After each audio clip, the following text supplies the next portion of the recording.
All right, so you're really diving into this whole contract law thing, huh? Must be something big going on. Well, let's just say understanding the ins and outs of contracts, it uh, it can be pretty important. Yeah, you'd be surprised. Surprised by what? How many people just gloss over the details? Exactly. And then they end up in a situation where they really wish they'd paid more attention to the finer points. I bet. So, no more glazed over looks when someone whips out a contract, right?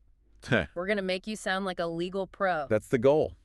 And, it all starts with understanding the basics, even if you've been around the block a few times. Right. Back to basics. So, where do we even begin? I see you've got notes here about formation of contracts, express, implied, quasi. Okay, so yeah, those are like the building blocks. They describe how a contract actually comes about in the first place. Got it. But honestly, that sounds a bit like legal jargon to me. Can we break it down? Like, what's an express contract? Sure, sure. Think of it this way. An express contract, it's basically like, a clear-cut agreement. Everything's laid out nice and simple. Like, let's say you're, I don't know, buying a car. Okay, I'm picturing this. You and the seller, you both agree on the price, the condition, all that stuff, right? And then, boom, you sign a contract that spells it all out.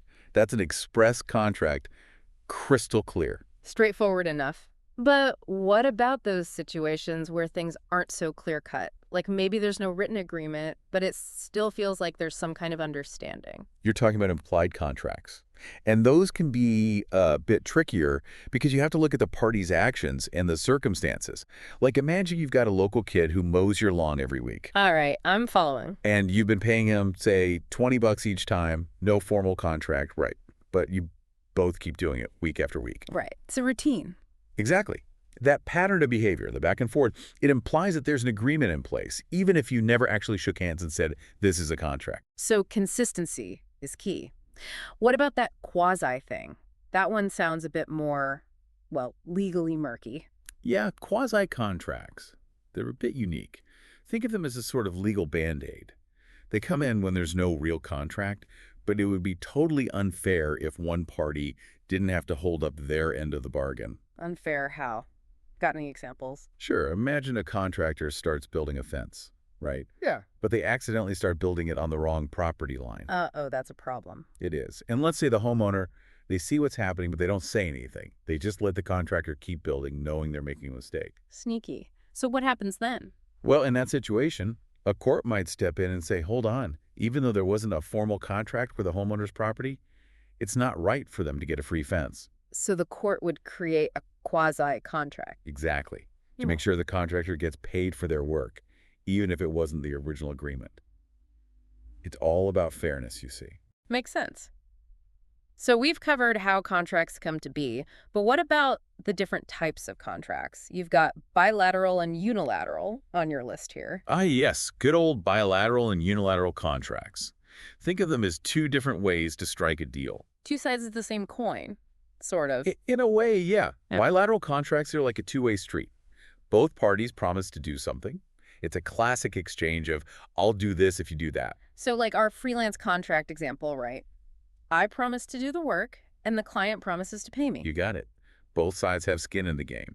Unilateral contracts, though, they're a little different. It's more like one party saying, hey, I'll make this deal, but you don't have to promise anything up front. Just go ahead and do this specific thing, and then we'll be square. Okay. That's a bit trickier to wrap my head around. Any examples? Sure, think of those lost dog posters. Reward offered for returning Sparky. The person who lost their dog, they're making a promise for reward, but they're not asking anyone to promise to find the dog. Right. They just have to actually do it. Exactly. You find Sparky, you return him, bam, you've fulfilled your end of the deal, and you get the reward. It's a unilateral contract in action. That's a good way to think about it.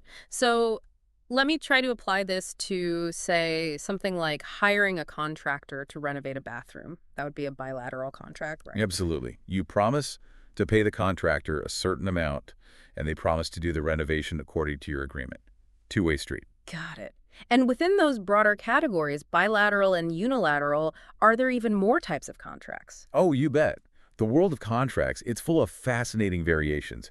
You've got your executory contracts, which are basically agreements where both sides still have some performance left to do. Like, think of a long-term supply deal between two companies. That's an executory contract because it's ongoing. They haven't fully performed their obligations yet. Okay, ongoing obligations, I get it. Any others? So then there are things like output and requirements contracts. Those are fun. Imagine a farmer who agrees to sell their entire apple harvest to a specific cider mill. Okay, so the farmer is obligated to sell all their apples. What about the cider mill? They're obligated to buy all the apples the farmer produces. That's the key. The cider mill agrees to purchase their entire requirement from that farmer. It's a way to lock down supply and demand, you see. Interesting. It's all about securing those goods, either as the buyer or the seller. Are there any contracts where you have a choice about whether or not to go through with the deal? You're thinking about option contracts. Imagine you're a real estate developer and you're eyeing a prime piece of property, but you need some time to secure funding and permits. You might strike an option contract with the landowner, giving you the exclusive right to purchase the land for a set price within a specific time frame. So you're basically buying yourself time to decide. That's it. You pay a fee for the option, and if you decide to exercise your option and buy the land, great. If not, well, you lose the option fee, but you're not obligated to purchase. It's a way to manage risk. Smart. So we've covered a lot of ground here, how contracts are formed, different types of contracts, but what happens when things get messy? Like, what if you make a deal, but then circumstances change and it turns out to be a bad deal for you? That's where things get really interesting from a legal standpoint. Mm. The general rule is that a deal's a deal, even if it ends up being a bad one. There's a famous case, the Boland Farms case, which really highlights this. Tell me more. Okay, so there was this farmer, right? He agreed to sell his cotton crop at a certain price. Seemed like a fair deal at the time. But then, get this, the market price of cotton shot up, like way up. Ouch. So he was stuck selling his cotton for way less than he could have gotten on the open market. Exactly. The farmer, he tried to back out of the deal, said it wasn't fair. But the court, they sided with the buyer and said, nope, a contract's a contract. You made a deal, and you have to stick to it. So even if the market shifts and you end up on the losing end, you're still bound by the terms you agreed to. That's a tough lesson. It is. And that's why it's so important to think through all the possibilities, to anticipate potential changes, and to really understand the terms of a contract before you sign it. Solid advice. We've covered a lot of ground here today.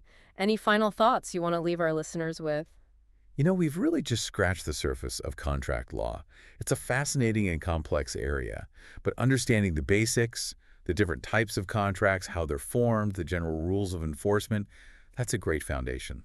And with that foundation, what should our listeners do next?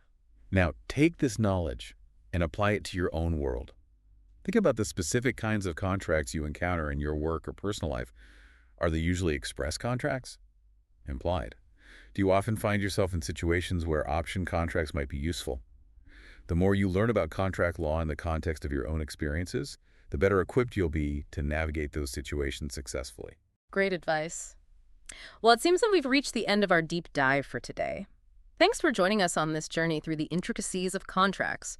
Remember, knowledge is power. And now you're one step closer to becoming a contract connoisseur. Cheers to that.